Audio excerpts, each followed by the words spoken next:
अगर आपको कोई भला बुरा कहे, आपको नीचा दिखाने का प्रयास करे या आपको उकसाने की कोशिश करे, तो आप उसे दो तरह से उत्तर दे सकते हैं। पहला, उसे उसी की भाषा में समझाकर, यानी उसे गालियां देकर, उसे नीचा दिखाकर या फिर उससे लड़कर। और दूसरा तरीका है उत्तर को समय के हाथ में छोड़कर।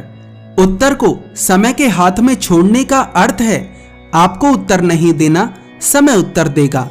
आपको बस अपने ऊपर काम करना है, अपनी बेहतरी के लिए काम करना है। एक बड़े ही कमाल की बात आपको बताना चाहता हूं। जो उत्तर आप देते हैं उससे 1000 गुना ज्यादा प्रभावी उत्तर वो होता है जो समय देता है। आपके शब्दों को तो लोग अनदेखा कर सकते हैं, लेकिन समय के शब्दों को अनदेखा करने का कोई तरीका नहीं। एक छोटी सी कहानी गौतम बुद्ध के जीवन से। एक बार गौतम बुद्ध के 2 शिष्य एक गांव के द्वार पर पहुंचते हैं। उस गांव के कुछ लोग बुद्ध और उनके भिक्षुओं से बहुत ज्यादा ईर्ष्या करते थे, इसलिए उन लोगों ने पहले से ही एक योजना बना रखी थी। वे लोग उन बौद्ध भिक्षुओं का अपमान करना चाहते थे। जैसे ही वे बौद्ध भिक्षु गांव में प्रवेश करने का प्रयास करते हैं, वे गांव वाले उन बौद्ध भिक्षुओं को रोक देते हैं और कहते हैं, इस गांव में तुम्हारा प्रवेश नहीं हो सकता, तुम पाखंडी हो। वे बौद्ध भिक्षु उन गांव वालों से कहते हैं, कृपा कर हमें इस गांव में भिक्षाटन करने दे, क्योंकि हमारा उद्देश्य सिर्फ भिक्षा मांगना नहीं है, हमारा उद्देश्य बुद्ध की शिक्षाओं को लोगों तक पहुंचाना भी है।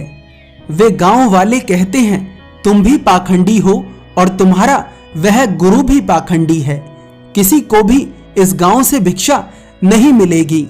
उन गांव वालों की इन कड़वी बातों को सुन उन दोनों भिक्षुओं में से एक भिक्षु को थोड़ा बुरा लगता है। यहाँ पर समझने वाली बात यह है कि दोनों ही भिक्षु काफी लंबे समय से बुद्ध के भिक्षु थे। दोनों के भीतर समझदारी भी बहुत थी, ज्ञान भी बहुत था, लेकिन नासमझी किसी भी स्तर पर हो सकती है। तो ऐसा मत सोचिए कि अगर आप बहुत दिनों से अच्छा कर रहे हैं तो अब आप कुछ बुरा नहीं कर सकते। कहने का मतलब यह है कि आप कभी भी किसी भी क्षण सही रास्ते से भटक सकते हैं। वे दोनों भिक्षु हाथ जोड़कर कहते हैं, कृपा कर हमें इस गांव में भिक्षाटन करने दें। वे गांव वाले कहते हैं, चलो ठीक है, हम तुम्हें इस गांव में भिक्षाटन करने देंगे, लेकिन उससे पहले हम तुम्हारी परीक्षा लेंगे। हमें भी तो पता चले कि तुम सच्चे तपस्वी हो या फिर झूठा दिखावा करते फिरते हो। वे बौद्ध भिक्षु पूछते हैं, कैसी परीक्षा? वे गांव वाले कहते हैं, आओ हमारे साथ। वे गांव वाले उन बौद्ध भिक्षुओं को उस गांव के बीचों बीच एक मैदान में ले जाते हैं। उस मैदान में पहले से ही एक बहुत बड़ा बांस गाड़ा हुआ था। वह बांस जमीन में गहरा गड़ा था और उस बांस के ऊपर एक भिक्षा पात्र रखा था। वह भिक्षा पात्र इतना ऊंचा रखा था कि उस बांस पर चढ़े बिना उसे उतारना असंभव था। वे गांव वाले उन बौद्ध भिक्षुओं से कहते हैं, अगर तुम में से किसी भी भिक्षु ने इस बांस को बिना हाथ लगाए इस भिक्षा पात्र को नीचे उतार दिया तो तुम इस गांव में भिक्षाटन कर सकते हो। उन गांव वालों की इस शर्त को सुनते ही वे दोनों भिक्षु अपने हाथ जोड़ते हैं और कहते हैं, हमें क्षमा कर दीजिए, हम ये नहीं कर सकते। और इतना कहकर वे भिक्षु उस गांव से जाने लगते हैं। पीछे से वे गांव वाले उन भिक्षुओं को ताना देते हैं, अरे जाओ जाओ पाखंडियों, हम तुम्हारी असलियत जानते हैं, खुद को तो कुछ आता नहीं और चले लोगों को ज्ञान देने। तुम तो नपुंसक हो ही और लोगों को भी बहला फुसलाकर नपुंसक बना रहे हो। अगर तुम में या तुम्हारे गुरु में जरा भी शक्ति होती तो तुम इस बांस के ऊपर से इस भिक्षा पात्र को उतार देते। इतना सुनते ही उन दोनों भिक्षुओं में से एक भिक्षु को क्रोध आ जाता है और वह मुड़कर उन लोगों से कहता है, आप हमें अपशब्द कह सकते हैं, लेकिन हमारे गुरु को नहीं। वे गांव वाले कहते हैं, अच्छा बुरा लगा तो आओ इस बांस पर से उतारो भिक्षा पात्र को और साबित करो कि तुम्हारे भीतर कुछ शक्ति है, तुम्हारा गुरु सच्चा है। उस भिक्षु का साथी भिक्षु उसे समझाता है कि तुम क्रोध मत करो, बुद्ध ने शक्ति के प्रदर्शन को गलत माना है। अपने साथी भिक्षु की बात मानकर वह भिक्षु शांत होता है और वापस जाने लगता है। वे गांव वाले कहते हैं, अरे क्या हुआ, डर गए क्या? अरे जाओ जाओ, तुम भी भाग जाओ।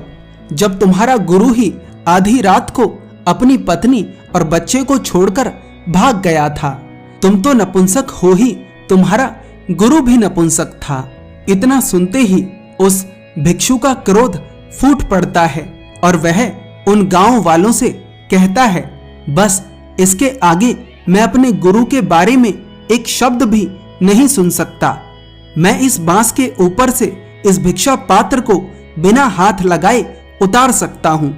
उस भिक्षु के साथ का भिक्षु उसे समझाता है कि कृपा कर ऐसा मत करो, बुद्ध शक्तियों के प्रदर्शन को अपने मार्ग से भटकना मानते हैं। वह भिक्षु कहता है, नहीं भंते, आज इन्हें सबक सिखाना आवश्यक है। इन्होंने मुझे नहीं, मेरे गुरु को गाली दी है। वह भिक्षु जाकर ध्यान की अवस्था में उस बांस के पास बैठ जाता है। कुछ समय बाद देखते ही देखते वह भिक्षु इतना हल्का हो जाता है कि वह हवा में उड़ने लगता है।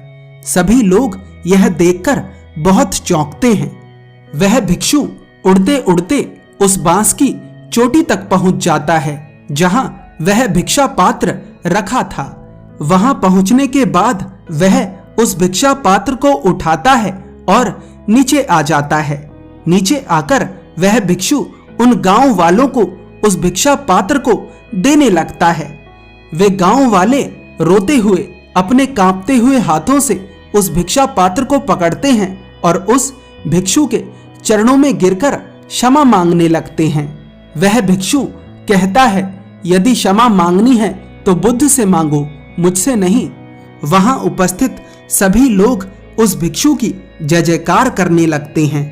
वह भिक्षु अपने साथी के साथ वहां से जाने लगता है। उस गांव के लोग भी उस भिक्षु के पीछे उसकी जय जयकार करते हुए जाने लगते हैं। बुद्ध के पास पहुंचने के बाद उन दोनों भिक्षुओं में से एक भिक्षु बुद्ध को सारी बात बताता है। सारी बात सुनने के बाद बुद्ध जो कहते हैं वो सुनने योग्य है। बुद्ध कहते हैं, यदि आज के बाद किसी ने भी अपनी सिद्धियों का प्रदर्शन किया तो वह सत्य के इस मार्ग पर मेरा सहयात्री नहीं रहेगा। आज जितने भी लोग यहाँ उपस्थित हैं और तुम्हारी जय जयकार कर रहे हैं, इन्हें सत्य से कोई मतलब नहीं, इन्हें ध्यान से कोई मतलब नहीं, इन्हें मतलब है केवल चमत्कार से। ये चमत्कार के दीवाने हैं। यदि इन्होंने मुझे गालियां दी तो तुम्हें क्यों बुरा लगा, और यदि तुम्हें बुरा लगा तो तुमने वो समझा ही नहीं जो मैंने तुम्हें सिखाया।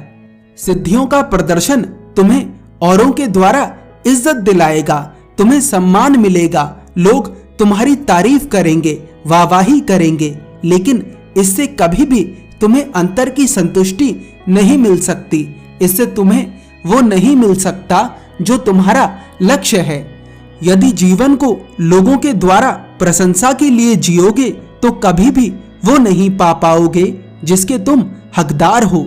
यदि किसी ने अपना पूरा जीवन लगाकर पानी पर चलना सीख लिया तो उसने क्या सीखा, क्योंकि नदी तो नौका के द्वारा आसानी से पार की जा सकती है। बात बहुत गहरी है, यदि तुम समझ गए तो आज के बाद गलती नहीं करोगे।